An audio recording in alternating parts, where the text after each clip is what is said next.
NDT न्यूजच्या बातमीपत्रात मी प्राध्यापक S Shah आपले मनपूर्वक स्वागत करतो। आता पाहूया आजच्या ठळक बातम्या। डॉक्टर RF पाटील पतसंस्थेत 2.25 कोटींचा अपहार उघड, चेअरमन व्यवस्थापकांसह 20 संचालकांवर गुन्हा।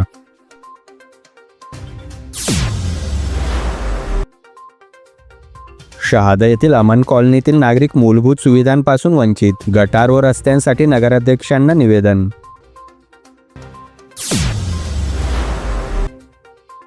शिवसेनेचे शहादा नगरपालिकेला विकास कामांसाठी निवेदन, मागण्या मंजूर न झाल्यास आंदोलनाचा इशारा।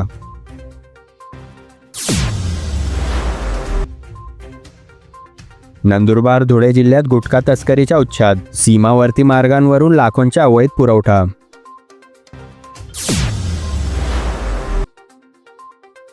राज मोहम्मद खान शिकलगर यांचा विशेष सन्मान।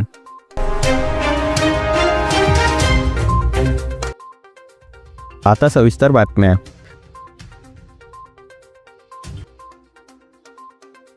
डॉक्टर RF पाटील सहकारी पतसंस्थेत 2.25 कोटी रुपयांहून अधिक रकमेचा अपहार व आर्थिक गैरव्यवहार झाल्याचा गंभीर प्रकार उघडीस आला आहे। या प्रकरणी संस्थेचे चेअरमन, व्हाईस चेअरमन, व्यवस्थापक, 20 संचालक, कर्मचारी तसेच 2 प्रमाणित लेखापरीक्षकांविरोधात शहादा पोलीस ठाण्यात फसवणूक व अपहाराचा गुन्हा दाखल करण्यात आला आहे। 1 एप्रिल 2017 ते 31 मार्च 2022 या 5 वर्षांच्या कालावधीत झालेल्या लेखापरीक्षणात सुमारे 2,33,78,000 रुपये रकमेचा अपहार झाल्याचे स्पष्ट झाले आहे।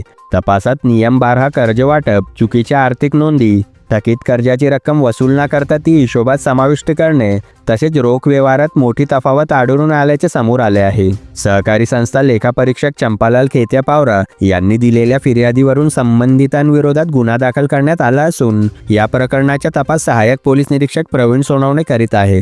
या घटनेमुळे ठेवीदारांमध्ये भीतीचे वातावरण निर्माण झाले असून सहकार क्षेत्रात मोठी खळबळ उडाली आहे। पुढील तपासात अपहाराची पद्धत, जबाबदार व्यक्ती आणि रकमेचा नेमका वापर कसा झाला याचा शोध घेण्यात येणार आहे।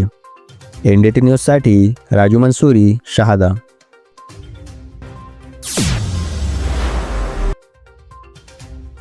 गरीब नवाज कॉलनी परिसरातील अमन कॉलनीतील नागरिकांना गटार व रस्त्यांच्या अभावामुळे गंभीर अडचणींना सामोरे जावे लागत आहे। गटारांची व्यवस्था नसल्याने परिसरात अस्वच्छता व दुर्गंधी पसरली असून नागरिकांच्या आरोग्याला धोका निर्माण झाला आहे। पक्के रस्ते नसल्यामुळे शाळकरी विद्यार्थी व नागरिकांना ये जा करताना त्रास सहन करावा लागत असून पावसाळ्यात चिखल व पाण्यामुळे परिसरातील संपर्क तुटतो। या समस्यांकडे लक्ष वेधण्यासाठी नागरिकांनी नगरपालिका येथे नगराध्यक्षांना निवेदन देत तात्काळ गटर व रस्त्यांची कामे सुरू करण्याची मागणी केली आहे। वारंवार तक्रारी करूनही उपाययोजना न झाल्याने नागरिकांमध्ये नाराजी व्यक्त होत आहे। प्रशासनाने लवकरात लवकर कार्यवाही करावी अशी अपेक्षा नागरिकांनी व्यक्त केली आहे। हम सब अमन कॉलोनी परिसर से आए हैं, तो हमारा मेन प्रॉब्लम ये है कि अभी 25 साल हो गए अमन कॉलोनी को और आज तक के वहाँ पर गटारें नहीं है, रास्ता भी बना है तो अधूरा बना है और नागरिक सुविधा तो है नहीं। तो इसके लिए प्रॉब्लम ऐसे आए दिन हर घर के अंदर 20 दिन के अंदर डेंगू, मलेरिया इसके पेशेंट बढ़ रहे हैं और अभी तक के नगर पालिका उसके ऊपर कोई केयर कर नहीं रही।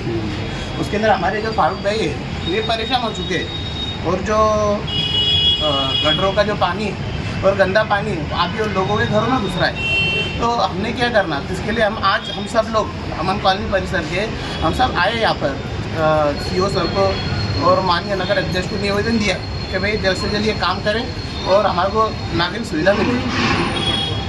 NDT न्यूजसाठी राजू मंसूरी, शहादा। शिवसेना शहादा शहर शाखेने नगरपालिकेला शहरातील विविध विकास कामांसाठी निवेदन सादर केले आहे। या निवेदनात शहराचे सौंदर्यीकरणासह नागरिकांच्या सोयीसाठी महत्त्वाच्या कामांना तात्काळ मंजुरी देण्याची मागणी करण्यात आली आहे। निवेदनात छत्रपती शिवाजी महाराज स्मारकाजवळ भव्य प्रवेशद्वार उभारणे, डोंगरगाव रोड व खेतिया रोड परिसरातील विकास कामे, शहादा शहराच्या पूर्व दिशेला नवीन स्मशानभूमी बांधणे, शहरातील सर्व महापुरुषांच्या स्मारकांना छत्री अथवा छत बांधून सुशोभीकरण करणे तसेच प्रमुख चौकात CCTV कॅमेरे बसवण्याची मागणी करण्यात आली आहे। याशिवाय शहरातील मोकाट गुरे व कुत्र्यांचा तात्काळ बंदोबस्त करण्याचीही मागणी करण्यात आली आहे। या सर्व विषयांना तात्काळ मंजुरी देऊन अंमलबजावणी करावी, अन्यथा शिवसेना आंदोलन छेडेल असा इशाराही निवेदनाद्वारे देण्यात आला आहे। जय महाराष्ट्र। आज शिवसेना पक्षाकडनं माननीय नगराध्यक्ष अभिजितदादा पाटील यांना निवेदन देण्यात आलं. त्या निवेदनामध्ये आम्ही 5 विषय प्रामुख्याने घेतलेले आहेत. शहादा शहरामध्ये प्रवेश करताना छत्रपती शिवाजी महाराजांचं स्मारक या ठिकाणी एक प्रवेशद्वार बनवणे, डोंगरगाव रस्त्यावर देखील प्रवेश करताना त्या ठिकाणी एक प्रवेशद्वार बनवणे आणि तदनंतर खेतिया रस्ता या ठिकाणी एक प्रवेशद्वार बनवणे, असे 3 ठिकाणी शहादा शहरामध्ये प्रवेशद्वार बनवणे. यासोबत शहरामध्ये वाढती गुन्हेगारी आणि चोरीचं प्रमाण हे अधिक वाढले असल्याने शहरातील प्रमुख चौकांमध्ये CCTV कॅमेरे बसवणे, जेणेकरून या वाढत्या गुन्हेगारीला आणि चोरीच्या प्रमाणाला कुठंतरी आळा बसेल. शहरामध्ये प्रमुख रस्त्यांवर मोकाट गुरांचं आणि कॉलनीमध्ये जे मोकाट कुत्रे आहेत यांचा देखील तात्काळ बंदोबस्त करणे. त्यावर नगराध्यक्ष महोदयांनी आम्हाला सांगितलं की मोकाट कुत्रे जे आहेत त्यांच्यासाठी ॲनिमल रूम बांधली जात आहे. त्यांच्यावर जे उपायकारक म्हणून जे डॉक्टरांची नेमणूक देखील होणार आहे. फक्त राहिला आहे मोकाट गुरांचा जो प्रश्न, तो देखील आम्ही तात्काळ या ठिकाणी निवाळा करण्याचा प्रयत्न करू. सोबत शहादा शहराची वाढती लोकसंख्या जवळपास 80,000 ते 1 लाखाच्या दरम्यान असू शकते आणि एवढ्या मोठ्या शहरामध्ये केवळ एकच स्मशानभूमी असल्याने एखाद्या वेळेस आपत्कालीनमध्ये प्रेत देखील त्या ठिकाणी वेटिंग ठेवावं लागतं आणि त्या ठिकाणी तात्काळ ठेवावं लागणे असल्यामुळे त्या प्रेताची देखील हेळसांड होते. म्हणून आम्ही आजच्या मागणीमध्ये शहराच्या पूर्व बाजूस एक नवीन स्मशानभूमी त्या ठिकाणी बांधावी, जेणेकरून त्या कोपऱ्यातनं ह्या कोपऱ्यात येण्यासाठी देखील प्रेत घेऊन येणारा जे शोकाकुल बंधू असतात त्यांना देखील खूप त्रास होतो. म्हणून नवीन स्मशानभूमी पूर्व बाजूस बांधावी.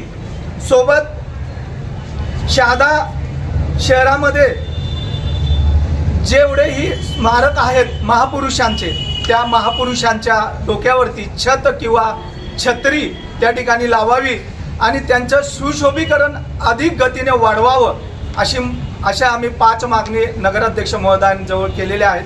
त्यांनी म्हटलं की येत्या JBला काही विषय घेतले जाणार नाहीत कारण त्यांचा अजेंडा निघालेला आहे, पण पुढच्या JBमध्ये हे विषय घेतले जातील आणि जे विषय आज हाताळता येतील ते तात्काळ हाताळले जातील, असं त्यांनी आम्हाला या ठिकाणी शब्द दिलेला आहे. शिवसैनिक त्यांच्या आश्वासनाने या ठिकाणी समाधानी झालेले आहेत. याची पूर्तता जर त्यांनी लवकरात लवकर केली नाही तर या ठिकाणी शिवसेना स्टाईलने आंदोलन करण्यात येईल.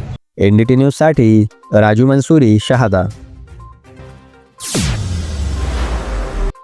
धुळे व नंदुरबार जिल्ह्यात तंबाखू मिश्रित गुटख्याची अवैध विक्री वाढत असून पानसेमल परिसरातून खेतिया, भमराटा नाका ते बोराडी मार्गे महाराष्ट्र मध्य प्रदेश सीमेवरून मोठ्या प्रमाणात तस्करी सुरू असल्याची माहिती समोर येत आहे. काही महिन्यांपूर्वी संबंधित तस्करावर कारवाई होऊन तो कारागृहात गेला होता. मात्र सुटकेनंतर पुन्हा त्याने डोके वर काढल्याचे चित्र आहे. आर्थिक प्रलोभन दाखवून दोन्ही जिल्ह्यातील काही व्यक्तींना आताशी धरत तस्करीचे जाळे अधिक मजबूत केले जात असल्याचे सांगितले जाते. परिणामी पोलीस प्रशासनापुढे मोठे आव्हान उभे राहिले असून या अवैध नेटवर्कवर कठोर कारवाई कधी होणार याकडे नागरिकांचे लक्ष लागले आहे.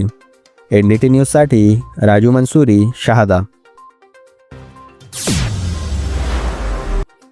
भारत सरकारच्या राष्ट्रीय तंबाखू नियंत्रण कार्यक्रमांतर्गत रायबरेली उत्तर प्रदेश येथे आयोजित national conference tobacco free India या राष्ट्रीय परिषदेतील विशेष समारंभात राज मोहम्मद खान शिकलगर यांचा गौरव करण्यात आला. तंबाखू मुक्त भारताच्या जनजागृतीसाठी केलेल्या उल्लेखनीय कार्याची दखल घेऊन त्यांना विशेष सन्मान प्रदान करण्यात आला.